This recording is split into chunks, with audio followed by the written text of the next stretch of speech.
Hey guys, SeanB. Today we have a siege video, but unfortunately it's not going to be live because I was busy at the gym yesterday trying to lock in, you know what I'm saying? Don't stop when you're tired. Stop when you're done. Stay hard. And the siege was about to end, so I had to play while I was hitting some nasty shoulders. But huge shout out to Kakanos for having the greatest replay system so we can enjoy the siege once again. So we're gonna start off with a very interesting battle here with Drakar. So this guy can absolutely destroy one of your team and ignore the passive, and you cannot run away from the duel.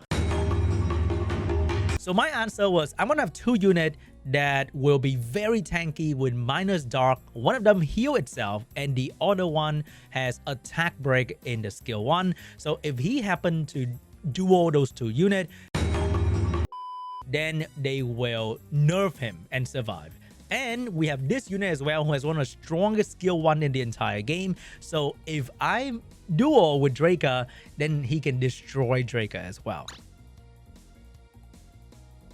Here we go. So the plan for the enemy defense to go first with the Chandra, protect the Drakar because he's a squishy damage dealer and he has a reviver as well. This defense was kind of winning, but not really. I'm not too sure. But the duo happened to go on Riley. Unfortunately for this Drakar, he did not have any good skill 1 accuracy and he couldn't even damage Riley because the skill 1 of Riley is kind of fire. So self-heal back. Somehow I missed all my defense break. Happens, you know, accuracy leader skill with good accuracy and skill too. And now it's just gonna be Wins and Isu going absolutely crazy on the enemy. This guy is one of the strongest wind damage dealer in the game. RTA might be tough. No, RTA might be kind of tough for him because there's so many increased cooldown time unit to take away his unique passive. And there's also a couple unit that can one-shot him like Raki or the Dark Phoenix. But in siege content where you can dodge the enemy hard counter, then this guy become one of the strongest damage dealer that exists. And his damage output with attack buff and speed buff is insane. So definitely build him because I think, look at that. We just absolutely destroy that Drakar with no problem whatsoever. And now we're waiting for the Wins and Isu to destroy, I can't say the bad word, on the YouTube.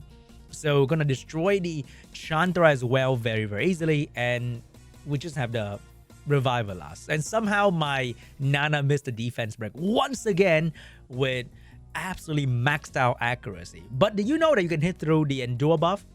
I knew that. I went through that. I thought Endure was gonna protect me. He hit through that and I die. I'm an idiot, am I? And anyway, we're gonna destroy the last reviver, no problemo, and move on to the next one.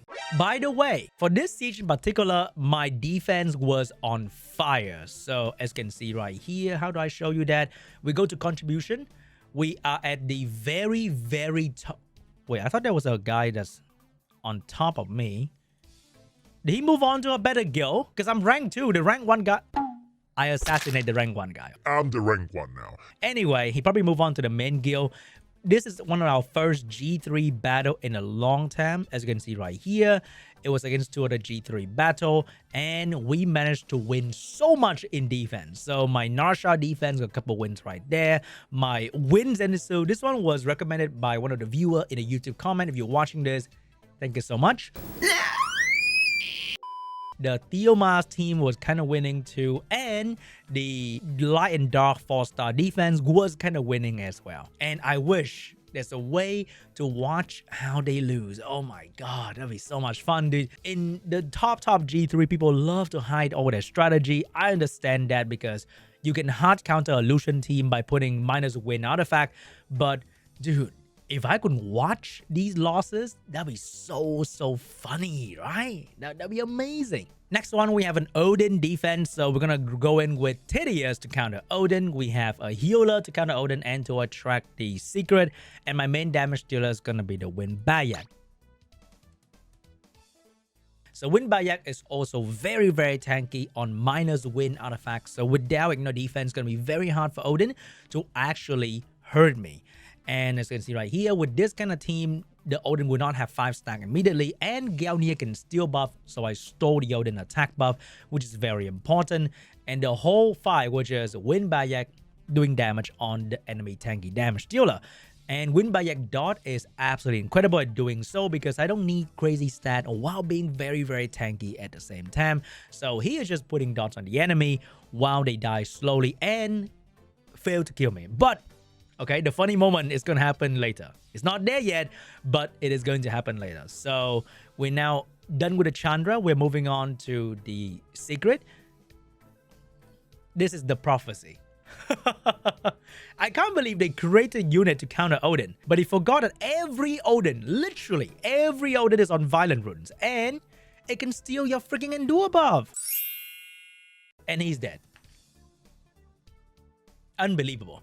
Absolutely unbelievable. But the good thing is, without attack buff, Odin is not very scary, so we're just gonna put more dots on the Odin, and I think I could have killed it more efficiently here because he has 0 stack. Like, I could have killed him right now, but then I killed the other unit. I let him revive so I can kill him again. It's like main character kind of moment. Like, you slap the guy, you heal him, he's like, you slap him again. I've seen it in so many anime. For this next one, we're going to be hitting a series of Kakano defense, so maybe it's going to help out some people out there because I see a lot of Kakano defense in the G1, G2 range, and it is always some sort of Kakano, wind, and water. So I actually underestimated that mouse speed because you have to be faster. Like, the gap had to be big enough so you can ignore defense. All right, so I did not ignore defense. I let the mouse live, and that could have been a loss for me because he could have probably killed Miyang right here, and things could have gotten a little bit tricky.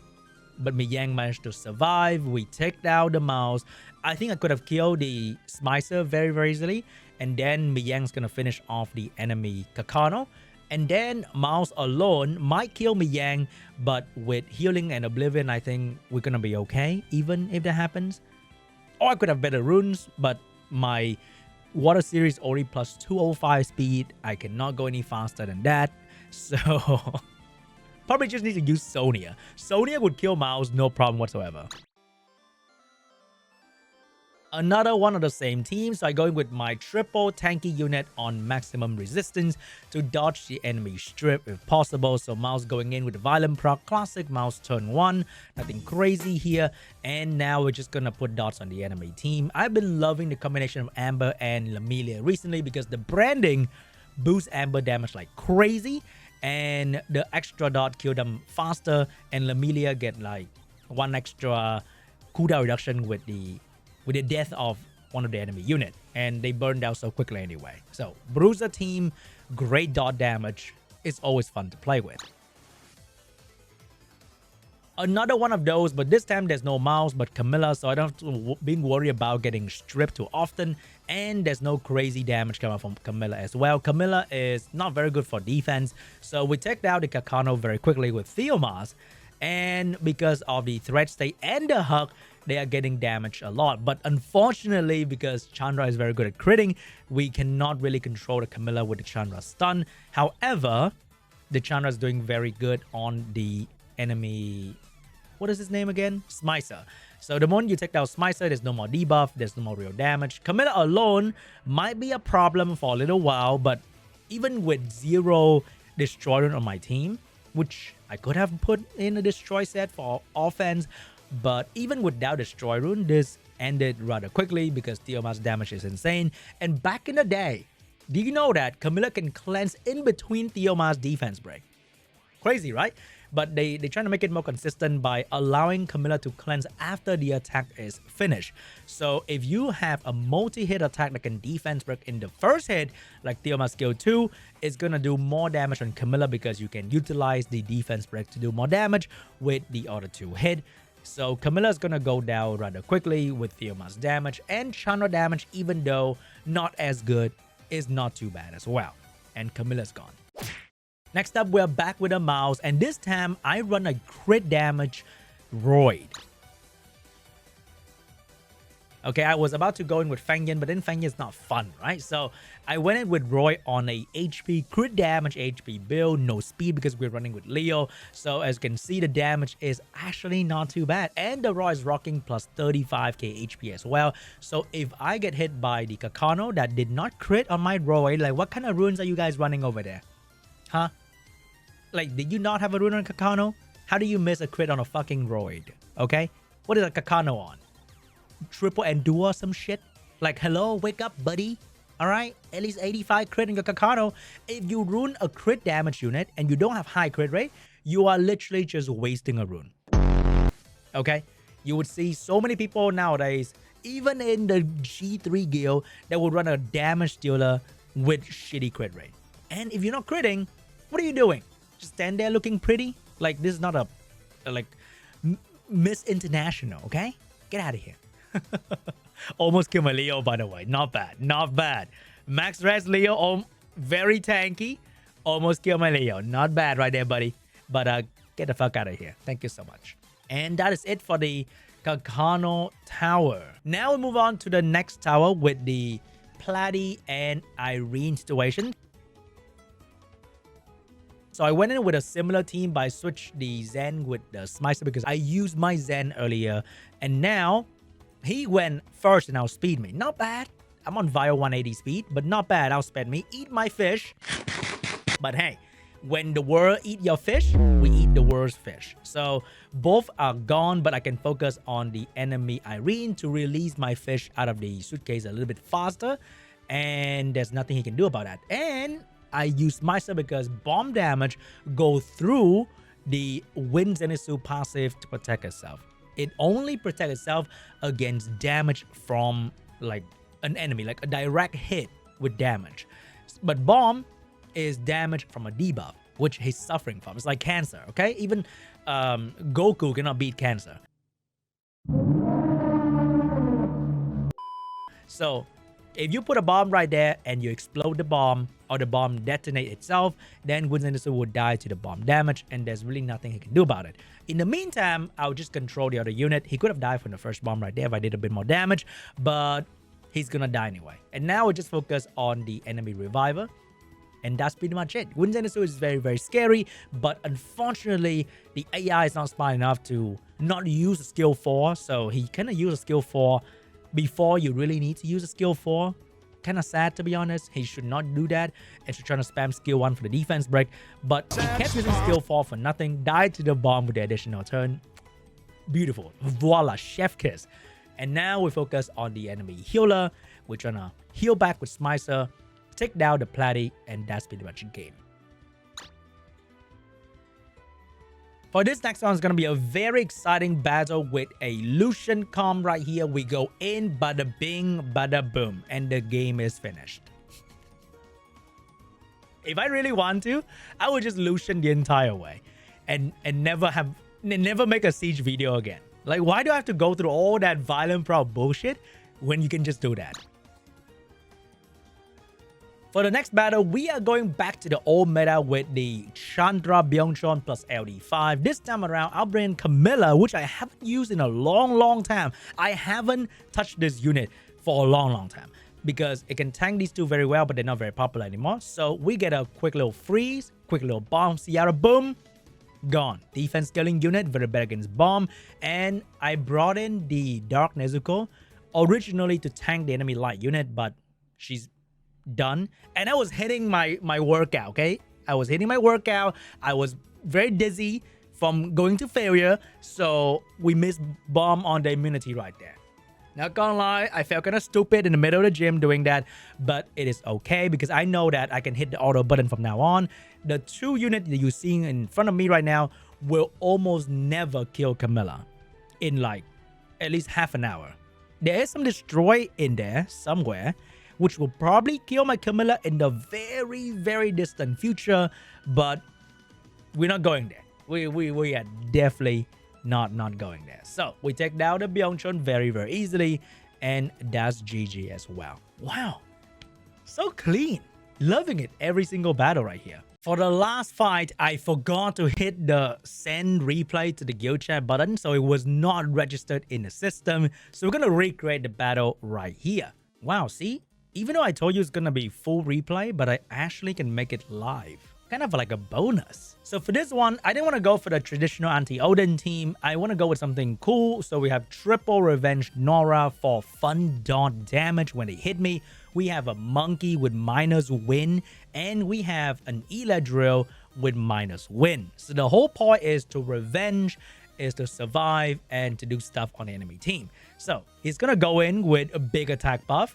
Very scary, but because we are minus win and it's very hard for Odin to get 5 stack from this kind of team, we don't have to worry about this too much. And there's really nothing much he can do without getting insane RNG. So we're gonna go for the kill onto the unit that gave attack buff. Could not get that defense back right there. So whenever Chandra hit Nora, he get dot, and I could potentially revenge and heal and put dots on him even further. Oh, that's gonna be scary, but we're gonna be okay. Stun. No stun right there. More dot on you. We're gonna put more dots and actually do very good damage on everyone else over there as well. Ouch, that kind of hurt a little bit. There's no way I'm gonna lose to my own defense than losing to an actual defense. Okay. Am I losing? Why do I have a bad feeling? Why do I have a bad feeling? I have a very, very bad feeling now. What the? Am I cooked? I won this fight in the real fight. I won this match. Okay? Oh my god. What is going on? What is going on? Take attack buff away. Can I survive that? I survived that. Can I kill? I did not crit. No. Wait. I won this fight in real life.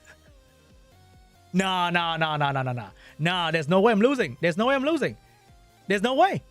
Come on. I won so easy, by the way. Nah. Heal? Good. No, crit. I'm fire. Oh, nah.